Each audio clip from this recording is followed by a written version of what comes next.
இனிய உளவாக இன்னாத கூறல் கனி இருப்ப காய் கவர்ந்தற்று. இனிய சொற்கள் இருக்கும்போது அவற்றை விட்டு கடுமையான சொற்களை கூறுதல் கனிகள் இருக்கும்போது காய்களை பறித்து தின்பது போன்றது. இரங்கற் குறிப்புகள்.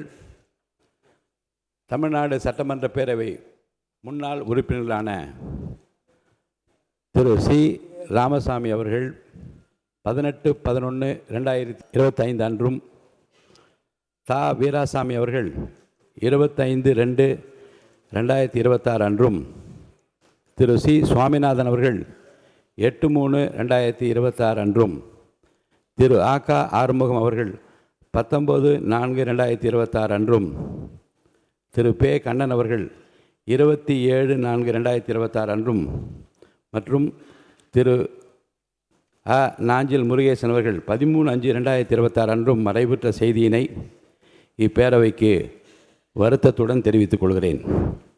திரு சி ராமசாமி அவர்கள் 1991-96 ஆண்டுகளில் சங்கராபுரம் தொகுதியிலிருந்து தமிழ்நாடு சட்டமன்ற பேரவைக்கு தேர்ந்தெடுக்கப்பட்டு பாராட்டத்தக்க வகையில் பணியாற்றினார்கள்.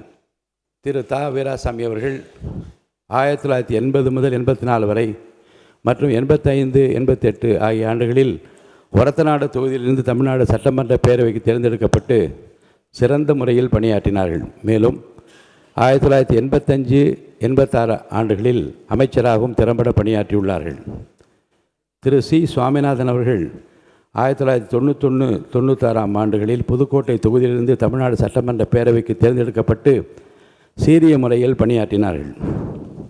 திரு ஆ.க. ஆறுமுகம் அவர்கள் 77-1980 ஆண்டுகளில் பர்கூர் தொகுதியிலிருந்தும் 1985-1988 ஆண்டுகளில் பென்னாகரம் தொகுதியிலிருந்தும் தமிழ்நாடு சட்டமன்ற பேரவைக்கு தேர்ந்தெடுக்கப்பட்டு செவனே பணியாற்றினார்கள். திரு பே. கண்ணன் அவர்கள் 2006-2011 ஆண்டுகளில் தாரமங்கலம் தொகுதியிலிருந்து தமிழ்நாடு சட்டமன்ற பேரவைக்கு தேர்ந்தெடுக்கப்பட்டு நல்ல முறையில் பணியாற்றினார்கள். திரு அ. நாஞ்சில் முருகேசன் அவர்கள் 2011-2016 ஆண்டுகளில் நாகர்கோவில் தொகுதியிலிருந்து தமிழ்நாடு சட்டமன்ற பேரவைக்கு தேர்ந்தெடுக்கப்பட்டு சிறப்புற பணியாற்றினார்கள். இம்முன்னாள் உறுப்பினரது மறைவால் அவர்களை பிரிந்து வருந்தும் அவர்தம் குடும்பத்தினருக்கு ஆழ்ந்த இரங்கலையும் அனுதாபத்தையும் இப்பேரவையின் சார்பிலும் என் சார்பிலும் தெரிவித்துக் கொள்கிறேன். மறைந்த இப்பெருந்தகைகளுக்கு மரியாதை செலுத்தும் வகையில் மாண்புமிகு உறுப்பினர் அனைவரும் எழுந்து நின்று 2 மணித்துளிகள் அமைதி காக்குமாறு கேட்டுக்கொள்கிறேன்.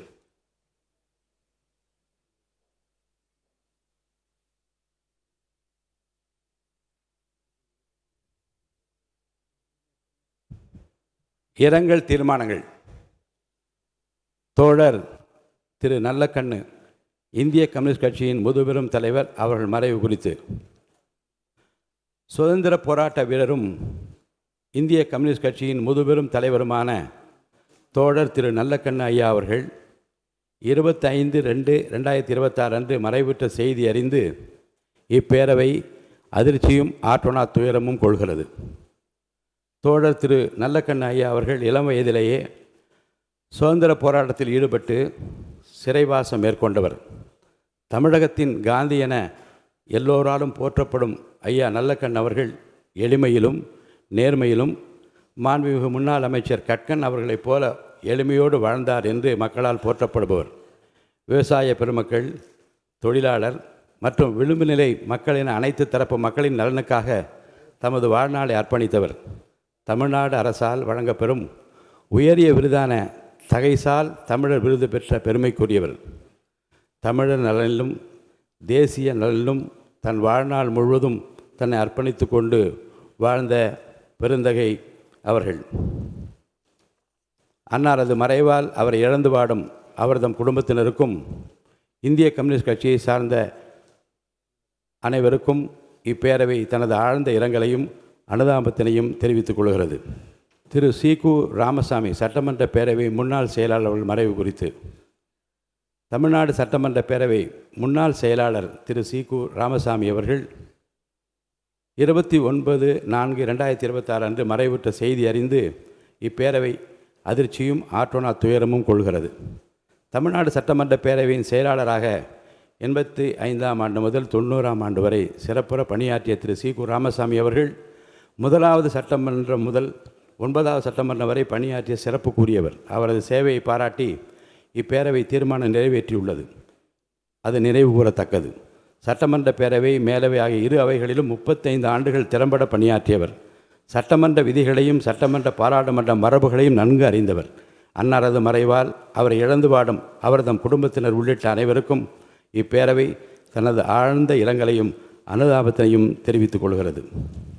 திரு ஆர்.பி. சௌத்ரி பிரபல திரைப்பட தயாரிப்பாளர் அவர்கள் மறைவு குறித்து பிரபல திரைப்பட தயாரிப்பாளர் திரு ஆர்.பி. சௌத்ரி அவர்கள் 5/5/2026 அன்று மறைவுற்ற செய்தி அறிந்து இப்பேரவை அதிர்ச்சியும் ஆற்றோனா துயரமும் கொள்கிறது. தமிழ், தெலுங்கு, மலையாளம் உள்ளிட்ட பல்வேறு மொழிகளில் பல வெற்றி படங்களை தயாரித்து எண்ணற்ற கலைஞர்கள், இயக்குநர்கள் மற்றும் தொழில்நுட்ப கலைஞர்களின் வளர்ச்சிக்கு உறுதுணையாக இருந்த திரு ஆர்.பி. சௌத்ரி அவர்கள் திரைப்படத்துறையில் தனித்துவமான இடத்தை பெற்றவர். அன்னாரது மறைவால் அவரை இழந்து வாடும் அவரது குடும்பத்தினருக்கும் திரைப்படத்துறையினர் உள்ளிட்ட அனைவருக்கும் இப்பேரவை தனது ஆழ்ந்த இரங்கலையும் அனுதாபத்தினையும் தெரிவித்துக் கொள்கிறது. திரு கே. ராஜன் பிரபல திரைப்பட தயாரிப்பாளர் மறைவு குறித்து பிரபல திரைப்பட தயாரிப்பாளர் திரு கே. ராஜன் அவர்கள் 17/5/2026 அன்று மறைவுற்ற செய்தி அறிந்து இப்பேரவை அதிர்ச்சியும் ஆற்றோனா துயரமும் கொள்கிறது. திரு கே. ராஜன் அவர்கள் திரைப்பட தயாரிப்பாளர், இயக்குனர், நடிகர், விநியோகிப்பாளர் என பன்முகத்தன்மைகளில் திரைப்படத்துறைக்கு தனது தனித்துவமான பங்களிப்பை நல்கியவர். திரைப்படத்துறையை நெருங்கி பயணித்த அவரது பங்களிப்புகள் நினைவு கூறத்தக்கவை. அன்னாரது மறைவால் அவரை இழந்து வாடும் அவரது குடும்பத்தினருக்கும் திரைப்படத்துறையினர் உள்ளிட்ட அனைவருக்கும் இப்பேரவை தனது ஆழ்ந்த இரங்கலையும் அனுதாபத்தினையும் தெரிவித்துக் கொள்கிறது. திரு பாரதி ராஜா பிரபல திரைப்பட இயக்குனர் அவர்கள் மறைவு குறித்து பிரபல திரைப்பட இயக்குனரும் தயாரிப்பாளரும் நடிகருமான திரு பாரதி ராஜா அவர்கள் 10/6/2026 அன்று மறைவுற்ற செய்தி அறிந்து இப்பேரவை அதிர்ச்சியும் ஆற்றோனா துயரமும் கொள்கிறது. என் இனிய தமிழ் மக்களே என்னும் காந்த குரலுக்கு சொந்தக்காரரான இயக்குனர் இமயம் என்று அனைவராலும் அன்போடு அழைக்கப்பெற்ற திரு பாரதி ராஜா அவர்கள் கிராமத்து பின்னணியின் வாழ்வியலை உயிரோட்டத்துடன் காட்சிப்படுத்தியவர். திறமையுள்ள எவரும் நடிகராக வரலாம் என திரைத்துறையின் வரலாற்றை மாற்றியவர். புதியவர்களையும் திறமையுள்ளவர்களையும் ஊக்குவித்து பல இளம் தலைமுறை இயக்குநர்கள், நடிகர்கள், திரைப்பட வல்லுநர்களை உருவாக்கி தமிழ் திரைத்துறையில் சுமார் அரை நூற்றாண்டு காலம் கோலோச்சியவர். திரைப்படங்களை தாண்டி அவர் தமிழ் மொழியை நேசித்ததும் தமிழர் மீது கொண்டிருந்த மாறா பற்றினையும் நாம் என்றென்றும் நினைவு கூற வேண்டும். அவரது மறைவு தமிழ் திரைத்துறைக்கு மட்டுமின்றி இந்திய திரைத்துறைக்கும் பேரிழப்பாகும். திரைத்துறைக்கு அவர் ஆற்றிய அளப்பெரும் பங்களிப்பிற்காக உயரிய விருதான பத்மஸ்ரீ உள்ளிட்ட பல்வேறு விருதுகளை பெற்ற பெருமைக்குரியவர் ஆவார். அன்னாரது மறைவால் அவரை இழந்து வாடும் அவரது குடும்பத்தினருக்கும் திரைப்படத்துறையினர் உள்ளிட்ட அனைவருக்கும் இப்பேரவை தனது ஆழ்ந்த இரங்கலையும் அனுதாபத்தையும் தெரிவித்துக் கொள்கிறது. இந்த இரங்கல் தீர்மானம் நிறைவேற்றும் முகத்தாலும் மறைந்த இப்பெருந்தைகளுக்கு மரியாதை செலுத்தும் வகையிலும் மாண்புமிகு உறுப்பினர் அனைவரும் எழுந்து நின்று 2 மணித்துளிகள் அமைதி காக்குமாறு கேட்டுக்கொள்கிறேன்.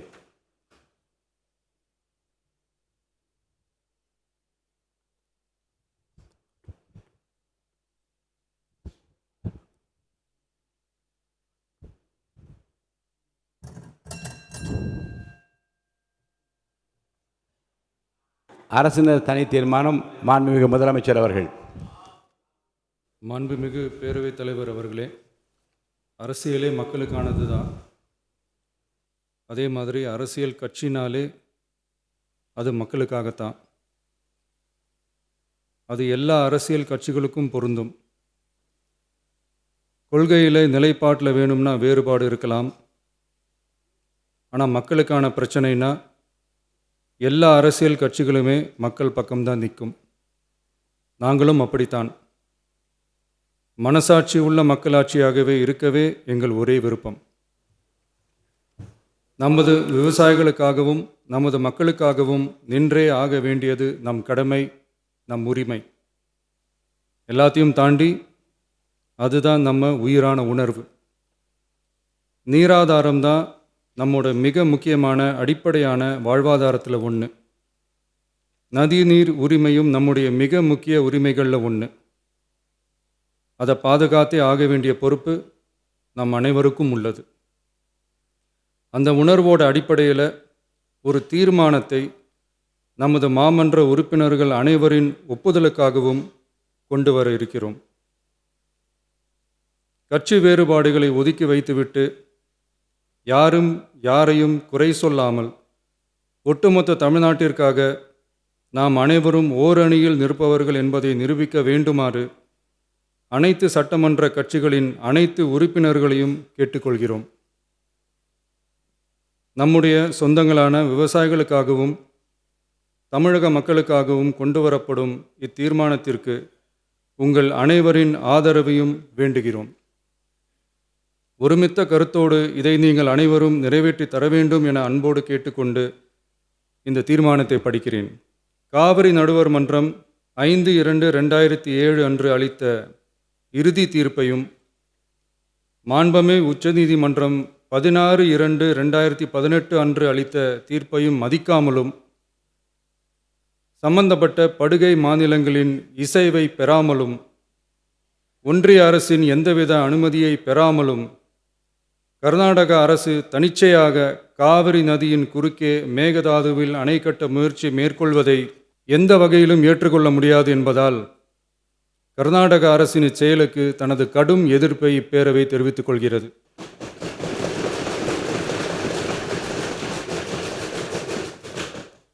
கர்நாடக அரசின் மேகதாது அணை திட்டத்திற்கு தொழில்நுட்பம், சுற்றுச்சூழல் உட்பட எவ்வித அனுமதியும் அளிக்கக்கூடாது என ஒன்றிய அரசை இப்பேரவை வலியுறுத்துகிறது. காவிரி நடுவர் மன்றமும் உச்சநீதிமன்றமும் காவிரி படுகை ஒரு பற்றாக்குறை படுகை என குறிப்பிட்டு படுகையின் மொத்த நீரினையும் படுகை மாநிலங்களுக்கு பகிர்ந்தளித்து விட்டதால் காவிரி படுகையில் புதிய திட்டங்களை மேற்கொள்ளவோ கூடுதலாக நீரை பயன்படுத்தவோ இயலாது. காவிரி பிரச்சனை இரு மாநிலங்களின் உணர்வு பூர்வமான பிரச்சனையாகும். ஆதலால் கர்நாடக அரசு மேகதாதுவிலோ அல்லது காவிரி படுகையில் வேறு எந்த இடத்திலோ அணை அல்லது எவ்வித புதிய நீர்த்தேக்க திட்டத்தை பிற படுகை மாநிலங்களின் இசைவு இன்றியும் ஒன்றிய அரசின் ஒப்புதல் இல்லாமலும் மேற்கொள்ளக்கூடாது என கர்நாடக அரசினை அறிவுறுத்துமாறு ஒன்றிய அரசை பேரவை வலியுறுத்துகிறது. கர்நாடக அரசின் விரிவான திட்ட அறிக்கையை பரிசீலிக்கவோ அதற்கு அனுமதி அளிக்கவோ கூடாது என்று மத்திய நீர்வள குழுமத்தையும் இப்பேரவை வலியுறுத்துகிறது. கர்நாடக அரசின் இந்த முயற்சியை முறியடித்து தமிழக விவசாயிகள் நலனை பாதுகாத்திட தமிழ்நாடு அரசு எடுக்கும் அனைத்து நடவடிக்கைகளுக்கும் இப்பேரவை தனது ஆதரவை ஒருமனதாக தெரிவித்துக் கொள்கிறது என்னும் இத்தீர்மானத்தை நான் முன்மொழிகிறேன். இதை மாண்புமிகு உறுப்பினர்கள் முழு மனதோடு ஆதரிக்க வேண்டும் என்றும் அன்புடன் கேட்டுக்கொள்கிறேன். பதிலுரை மாண்புமிகு முதலமைச்சர் அவர்கள். மாண்புமிகு பேரவைத் தலைவர் அவர்களே, அரசின் தனி தீர்மானத்திற்கு ஆதரவு கருத்து தெரிவித்து அனைத்து மாமன்ற உறுப்பினர்களுக்கும் எனது நன்றியை தெரிவித்துக் கொள்கிறேன். மாண்புமிகு எதிர்க்கட்சி தலைவர் அவர்கள் பேசும்போது அரசின் தனி தீர்மானத்தில் ஒரு கருத்தை சேர்க்க கோரியுள்ளார். அது குறித்து கீழ்கண்ட கருத்தினை பேரவைக்கு தெரிவிக்க விரும்புகிறேன். மேகதாது பிரச்சினை சம்பந்தமாக எனது தலைமையில் 26/5/2026 அன்று மேகதாது பிரச்சினைக்காக பிரத்யேகமாக தனி நடுவர் மன்றம் அமைப்பது குறித்து சட்ட வல்லுநர்களுடன் கலந்தாலோசித்து தனி நடுவர் மன்றம் அமைக்க ஏற்கனவே தேவையான சட்ட நடவடிக்கைகள் எடுக்கப்பட்டு வருகின்றன. எனவே எதிர்க்கட்சி தலைவரால் அளிக்கப்பட்ட கருத்தினை 4வது பத்திக்கு அடுத்து கூடுதலாக சேர்க்கலாம் என மாண்புமிகு பேரவைத் தலைவர் அவர்களை கேட்டுக்கொள்கிறேன். மாண்புமிகு முதலமைச்சர் அவர்களின் தீர்மானம் திருத்தியவாறு பேரவையின் முடிவுக்கு விடப்படுகிறது. ஏற்போர் ஆம் என்க.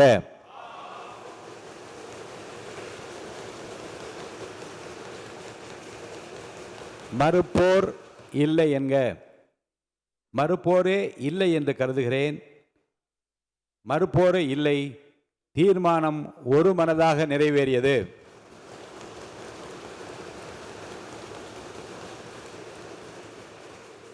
பேரவையின் இன்றைய நிகழ்ச்சிகள் இத்துடன் முடிவுற்றன. பேரவை மீண்டும் 22/6/2026 நாள் திங்கட்கிழமை காலை 9 மணிக்கு கூடும். வணக்கம்.